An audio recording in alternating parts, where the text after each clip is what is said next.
E, toi a whalo whatu fo i whatala whatu I nei tu la I le tatou au mai moa I lau whita whaafonga mai.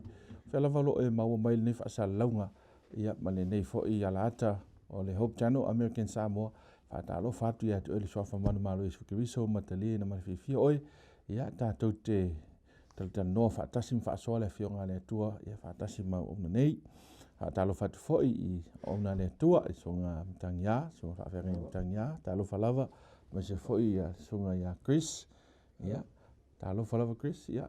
O te loa o se la sanga umi len tatou malanga mai foi, le u tatou la sia ia le Lesona lona sifuru ma le tasi o le tatou whaasolonga o Lesona, ia po o episode o le tatou po kalame ne o le Lesona o whaamoi moi. I le tukuata lona tonu ne tau sanga whaingata o le tau sanga luafe lua sifuru. Ia vi ia le atua o tatou ni whaatasi mai nei teimi whaapitoa. Mana o whaitatu talo o na whiangai loa leo tatou me Lesona.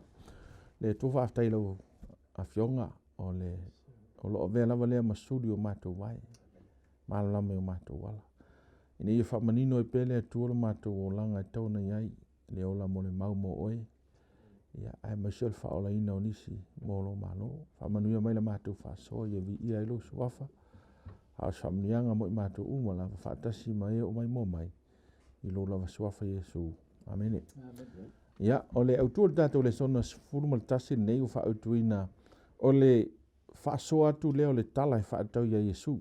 O le Tala e whaatau ia Iesu. Po lo mori mau atu lea ia I le Tala e whaatau ia Iesu. O te loa o se Lesona tāua le nei o lo o tatou wa'ailawa. Ia, I le aveo tatou tangata e whaawo atu mo le atua. Ele un tangata fo ile e mata pe tangata e fa noa pun tangata e sengi ma tangata a tangata e ile nganga fa wo mai o isi va nga umai ton tatou si le fia le fa so ile sona nei e sfuma todo le tatou me le son suma tas se tasi ne va nga ta o le o tangata fa wo mo le tu ia o lo fa so le tala I sukriso si so no ia no so Chris ia fa ma apele va nga tatou le sona. Ja, amsalo ai se Lesona e mfaina ve se fa upunga fa pe Lesona silinta o quarter ne Lesona le a wa o le fa vaile o tatou suenga uma lava e tau tultuli ai te mi uma ai au ngara ile au tulu tatou ne o le fa so ina to Tala ia Iesu a wa o le tonga le mu a toa na Tala le po fea tatou iai o mo tatou sa idia foi a wala e mfaina fai tatou mo le mau mo Iesu tatou mo le mau pei o Iesu le atina ina o a foi o vaenga mo le mau ina I mfai on fa lau teleina tatou mo le mau e nga mo Iesu ma tulanga ese umlava ava no ese o le unga leo o suenga umala ia o le Tala ia Iesu a wa le Tala ia Iesu o le tonga le mula e o le foi o tatou fa mo le tatou le fa be le tatou putua le la mai Ioane le tatou putua le fa mai o tu siatu nei me ia te o tou o e fa tu le swafa o le alo o le atua ine o tou loa o ia te o tou le ola fa va o le mere le tultuli e a foi tatou suenga uma I le fionga le atua o le ola fa va ale la o manino mai o Iesu o le ola fa va so e pe un ta aba pe o tatou lo le ola fa va ele foi la ona ia tatou ni winga e se atu nei lo le ola fa va o le ola fa va o le si fa upunga tu spai ele e a foi pe fa la tele ati le pe si e lunga le ta o le ola fa o le tu lui po fa upunga le eu to mo le ola masanga mo atili e lava no winga e lo na fallinga e longa fallinga matangofi e longa fallinga fo le tupu atili e longa fallinga malosi e le no fallinga vai e le no fallinga fo la ia fa mai po no fallinga fa le tonu po so le unga atoa le ta suenga le ta tu e ne la e fo e autu e ta tu le sono le asone ale la ta tu sai ili atili atu yona vaenga a wa o le manatu au tule il tatou Lesona e le ese moli mau e sili atu ona taua I nei lo le o langa po soifuanga o tangata liua po fea e tatou teo iai po a tatou whaamtalanga e whai ia o ongo tu sipa ia po la foi lo Faasoa atu po la lo le lei whaingo mo susuenga wha tu sipa ia ai le li uolo Moni e a fo e mamasangi umana mea ona o le mafuanga ona langa e a fo e loa manino mai e tangata le se senga o le o le soifuanga li ua ma le soifuanga o la e a fo e tau fi mau I winga whaatino o le tala ia Iesu e tau mai a tātou tau le tala ia Iesu e le ini mea whaatino e whaito tu mau ia tātou Malo, whaftai.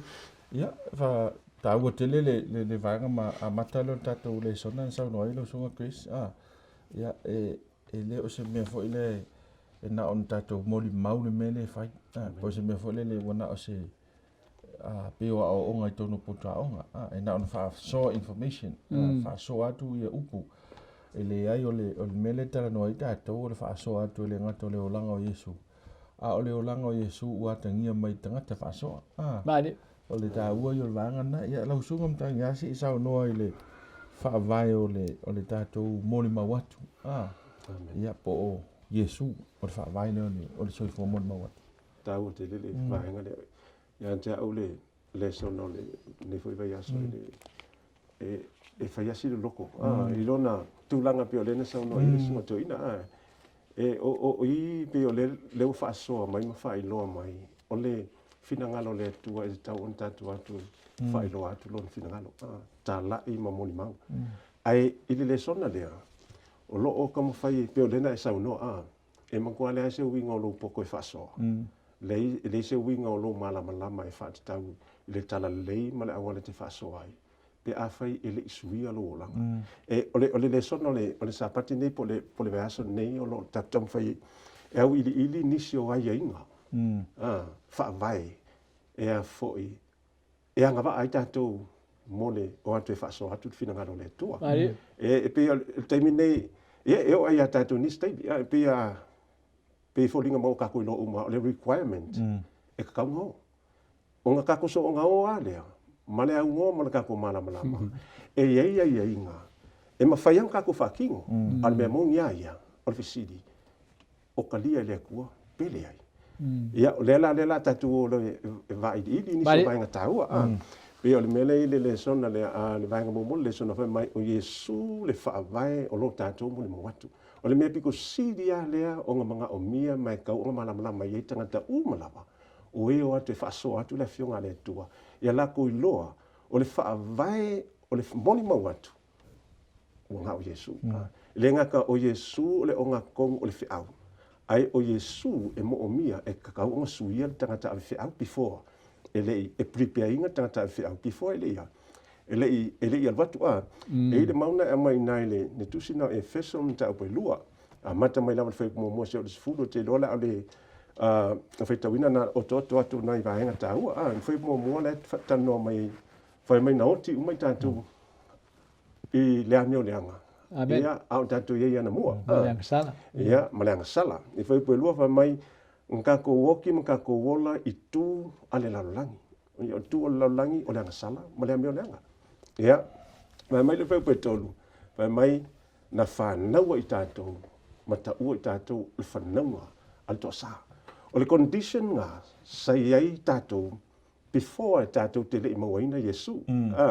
Ia o le mea lapilu sila o nana tāua, o le tātou manino, po feeling kako wanga I mai, ma le condition sai ai mamua. Ia lea la whai mai lola ia le whai upu le whae o le fitu, whai mai, ai pe tai, o le whaulai o le lofa tūno le tua, ia lea ua whaolaina I tātou. So tangata malawa la e respond aku e whaatatau le lofa tūno le tua lea. E ala I le maliu o Iesu. Le ngata ia talia. Ina ia tawa mtunuina ma whaolaina. Ai o le mese sire on tāua. O le ama whai ai ona e maua le awanoa. E te talia ina ai le wala awa le tua. Ia e alu I whai ia. Nuu malama maso. Wai e le mawhai ona e so ona alu. Pe a whai e te le talia ina. Le whaavai. O le mafuanga. O lo watu te moni mawatu. Ta o te le vanga na ta te vanga na o vanga la le na o il vanga lo tanto le sona fa ba. Amen. E tanto I lo tanto wang sal. Amen. O le mere pitu I silia o na whainga tail tangata ola. O lo na tau tino. o ia o te ngata ngasala. Mena lea na manao ia tātou Lesona ia whaari mai i vaenga lea mō tātou ni tātou roi tala e Iesu. A wā tātou le ilo tātou te ngata ngasala. I le se wingo Iesu mō tātou. Ele mana o mia Iesu. Io ia wa e alan tau Iesu i ona langa o le manino mai i tātou Lesona lea. O Iesu e mangaloa ia tātou ngasala. Ai a tātou le iloa o tātou o tangata ngasala. Na le mwhailen tātou, na le mwhailen tātou o e afo e tau le tala ia Iesu. A wae tātou te le i tofo i le anga le lei o le atua la le wha mai upo whale o sumatasi. O le atua o le atua o e le whaulai o le alofa o no lona lava alofa tele na i alofa mai ea i tātou. O oti lava i tātou i le amio le anga. O ia whaola mai a tātou whaatasi makiriso. So o le mena le manao ia le tua e ngai e tātou. Ina ia tū lei tātou ni tātou o le tūlanga na. Nātou te lo tātou tangata ngasala. Au noa malana fuafuanga o le wha o le tanga. Esu tātou wha moe moe. Tātou la e sa le iloa. Awa me monia. Sa tātou le iloa me sa tātou e. O la e kau ke la e tau te whioti a le angasala. E matua le aia ma se langona e tasi o tātou. O le leanga o le angasara. O la e alua tātou peia, o la e sa o le mea tātou te iei. Ai te iwo, ai te mulmuliane o tātou iloa. O e whai asi maa lei o le mele tātou iei. So e tāu o te le vaenga leo o tātou tau mai i e whaatau anga i le. I le tātou iloa la o tala na e whaatau iei Iesu. A wa o le mea monia. O le mea sa i tātou mumo. Tātou te li mamalama le tala na iei Iesu. Ai a o tātou mamalama le tala na Iesu e mafua. Ona o tātou iloa le alofa whaula i o le atua leo. Ua mai lefa mai e ioane. E le o le tātou alofa i le atua. O le alofa mai o le atua i tātou. Ma uina mai lo nalu. O Iesu e tongi o le tātou angsana. Amen. Ia, o le sivanga le tāu o tātou Faasoa i le tūlanga o le malu si anga po le mana le mwhena suia i le suia le tangata. Ma suia lau mo le mau. O le a wai, o le nā tūra o tātou, o le a ua. E ofo ia pia e whai mai e sau lotu o e liu. Ia, e te wa ia ia le a ure, a tūrunga e tau tala. Ia, o a usa whai le a manea, a anu e mole mau i tangata, o a uana whai le a manea. E le o le mole mau le nā e manu malo i sang, e tangata po se pele o se mole mau fo nā e o ngā tonu ai Iesu. Le ale mea suia le mole mau lea lau sumtangi a ina ia vea o se mole mau e o ngā tonu ai Iesu. Amen. Ta ua tele. Ok, loe e pea ngok vai aku e le amintanga o lea foi. Pea o tala ia mai i so o ia o Iesu. Ele kulu mala whakausanga a koa. O mea maungi a ia ele i diua. Ele iai foi ele record ni nga mai foi kongol kuspa ia a mea nga iei ni singa liua mai le. Since le kemi anko a lea.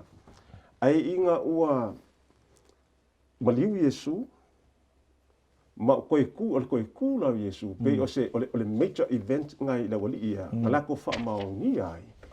Le mongi o whekalainga Iesu e whakakau ia keia. Usa o le turning point lea o langa la wali ia. Ma vai koe ku Iesu. Ko asuia i ngā o langa la wali e ngo koe fiu Iesu langi. Maua i lako le manga o le nganga pa ia. Suia ako ko ai lako, ma whao ngā inga i roi lanto. O i ngā la whakua effective ai loa ia, lako o langa muli mauak. I ngā whakua ai loa, i sisi whaupunga, le ngaka effective i ku langa o le wā ai mai tangata mako singa i le atua. Lua, o i ngā whakua akalia e le kusa lako mea. Menge, So, e o alai leo langa moni mawa pua me umatatu te whaia. E o ai leo langa moni mawa te e le mawhai lava o na talia le tua. Po le alu ko anga ke moni mawa. Po le ali so o uma vai pango kafunga.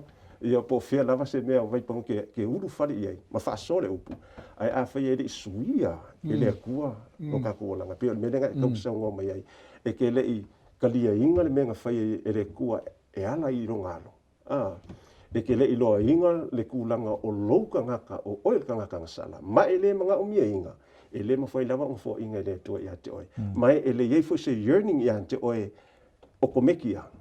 Ele kau fosia. E ke alu e whaasole upu mai whai loa aku.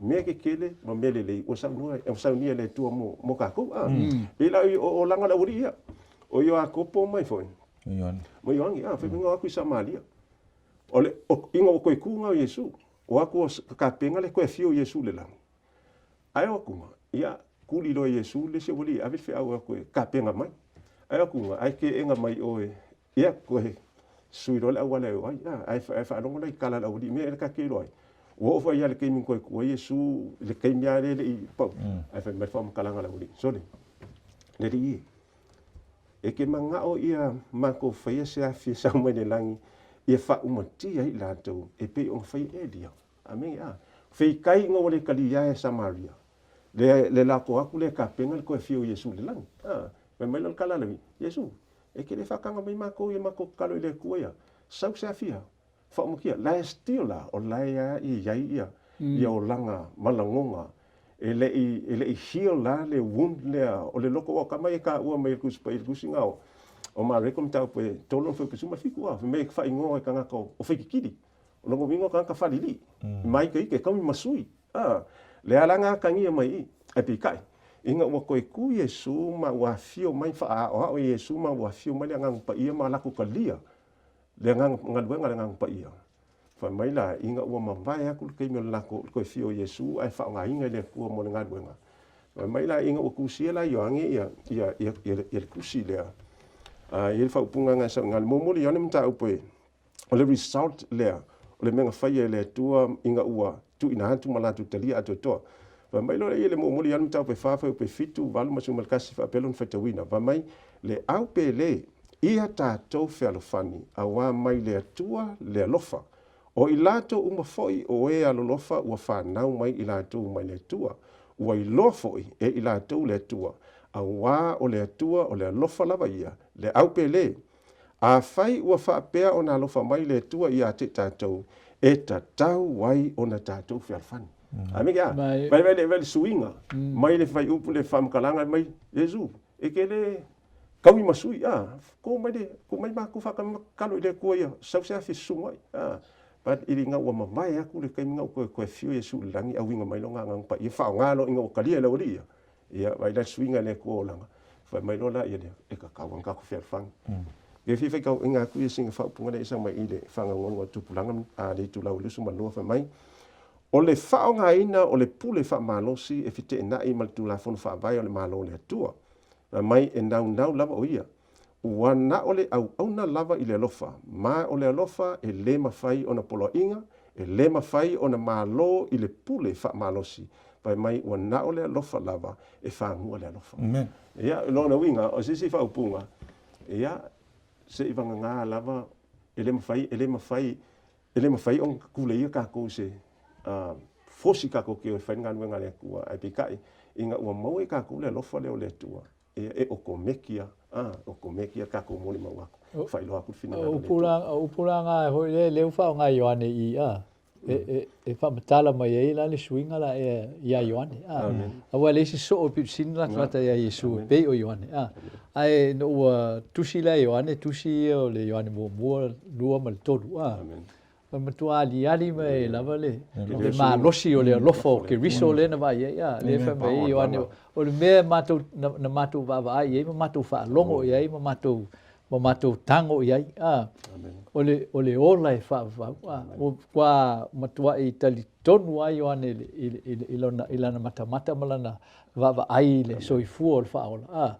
o le matua ia lofa lava fa maoni ia le fa ola ile tangata vai mal tangata sala wa na le ai Ioane mela ia ile mo faina na ilo Ioane le swinga le na no o mai ia te ia no o male le maliu mal tu Iesu ai o al te mi o le amali wo Iesu tanto te ai ile nau Ioane i lona fia i loa o ala ia o le whaona. Le lai tau tala Ioane i ma tatou vava ia. I le marosi lau le alofa nao o le tuol mene le tau te le tatu Lesona le o le tala ia Iesu o le whaalinga o le alofa tu noa o le atua. Le alofa le fai tuaoi. Le alofa le fai whaapito. Le alofa e le lanu i se me tasi. Le alofa e sao mami o tonu. Le alofa e sao leo na vai ina i le tūlanga o le tangata soifua. Ma alofa mai ai. ona langa o lae ngalue le tua e tō sina mai le tangata. I lo nā lofa la ea. A wā o le mena e ato toa ile le alofa o le tua il tangata. O le tō sina mai le mana o le alofa o le tua. Tō tāu te le vaenga nā ile. Amen. Il tātou Faasoa le. Te le ai le tāu o ngā tono Iesu maluna o langa. I mea umalawa tātou whai tātou te mori mawai. Ia pei ta elo oto mai lama na o vaenga tāua ia peo nei le alofa leo Iesu e tauna tangia e sui ai tātou. Le alofa foi lava lal na o Iesu e tauna mauti noa e tātou. Wai le mawhana alu e Faasoa te mea lo ia te oi peo na sau noa i la mutanga. E le mwhana ala te tufatu le tala whaatau ia Iesu. Pea whapea te le o mauti noa o nai te ola i le o langa. Mari. O le mele o tātou mai tau ina lawa e tero keu siano. E vave tele le pe o le alu e. Faasoa tala ina ua iloa. Ai o le mauti noa lewa e soifua. O le mela na ese. E tā ua tele langa mana tua fui tātou o le tele a o melo tātou whai o le tau te whea ngai ma le lu ingo o tātou o langa e swaiso. Tau whai velele ia nuti pala le se tūrou lava. E nuti pala le tangata a i soifua i ke riso. Le melanga. Ia mo ki ngoa leo ngā soifua ke riso i lo loto. Malo loto. Ai o tele ia. Tele i Faasoa ngala ngonga le tangata i loa fo e tangata. Wa lai loa lai soifua ai. Vena fa wafa mai le tu na fa mole le sunga tangia i le turanga. Ina o sa Faasoa fo i Chris. O lava fo i stato. Se tātou teimi o te toi. E tele vangana mai ione ia. So lisi vanga tauna mai ione i roi o nuti moia tātou i sala mo i langa sala. O tātou whain mele wha mai ione. O le mele i loa ai o tātou i loa i le alo le atua. O tātou alo lofa i ate ia matausi ana polo i. O lisi le vanga tāua. Ia fo o mai e le lofa o le atua e tātou. Nan va ai fo i ele au so ma tatu mata ai ma tatu fa longo i modi mau o le alo le atua i le sia nga sala e tasina ia na ato to lona nau e faile fina ngalo le tama so o winga ia o le lofa o le fa mai o ai ata to la le winga la ia o na ali le o tatu ala lofa i le atua ma tausi ana polo inga tatu ala lofa o tatu so tangata ma fa mai o le atua o le malama lava ia o le feau na le mai e la so o mo tatu ma feau lava le na mai le atua o le atua o le malama lava ia e le ise pongi sa e tasi o ia a faile o ia tatu le alo tatu sa vali pe fo ne ia sa vali so o tatu sa vali le malama o tatu Faasoa le lofa le atua isi tangata e o no ma le sasala tu se manongi fo le ata to pe filongia pe tatou te fa maulunga pe tatou te vai anga i lalo ile ava no le fa o tanga moista ngata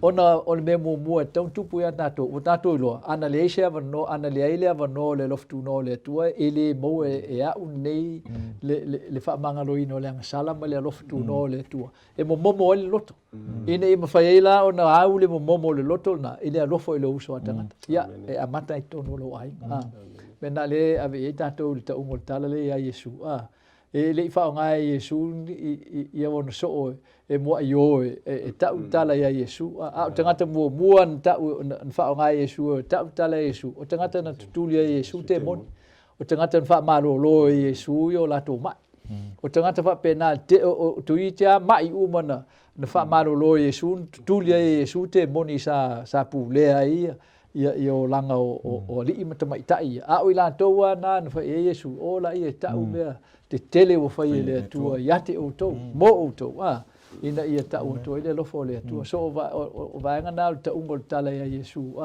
le mai tatou Lesona le a tu tupu ia tatou mela ia a fa maro lo le tua tatou mai a fa ma ngalo le tua tatou anga sala e tatou te lo le ia na fai le tua mena ia tatou ai le fai lana i lo isi o tupu mena ia tatou pe ale ali atu le lo fa na tasi le na lo fa mai le tua ia te i lo fa ia te oi ia malo Faasoa ia te oi ia Faasoa ia te oi le ngona la e o le tua ile nganga o Iesu le sa o Iesu fa ali tatou so le sina vanga ta o te lo tatou ta o ina to le o tala ia Iesu ai ia tatou fo il mautino wa le sina vai nga le e tau o tatu Faasoa le vaso ni ie Faasoa mo lo mautinoa o tupu bena i lo soifua i lo olang awa ele mautinoa i le faina Faasoa ia ole si vaanga na e tau ai le tatu Faasoa le o Iesu a pe ona i sauno ole o ani me ua o sacrifice o lo olang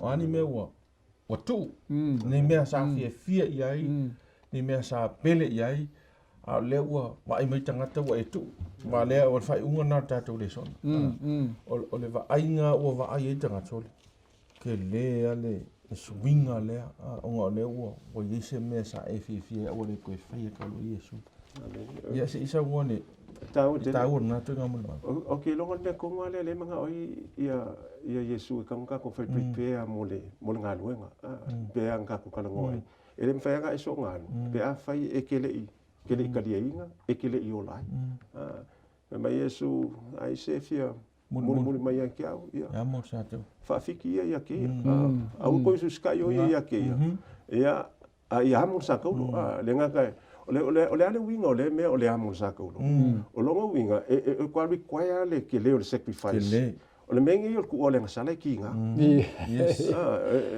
le mo pe tenu ta pe fa al fe mo ma lo fe mai e paulo mai ole nei o tinga ina ke resultino ole sui o itato wa fai ai ma a upenga ia itato le na loto the same thing wa ole o tinga ile tino wa tu ua ia la ngasala mai so ku ua la ngasala me o masangi ka ko ia ka ole o ku wanga mua ka ko volai ele fengo fi ele fengo fi langa o me o pele me sia nga sala o makuai la cherry se ka ko o masang ya ele fengo fi so ai ole requirement ole o e kala ia mua o sacrifice pe ku ka ko la sala langa a fai ole ki nga nga go through Iesu so the same thing for ikaw experience ka ko follow the same wala way nga fakai Iesu mo ka ko inga ia mafai ka ko nga mangmalo ia mai le sala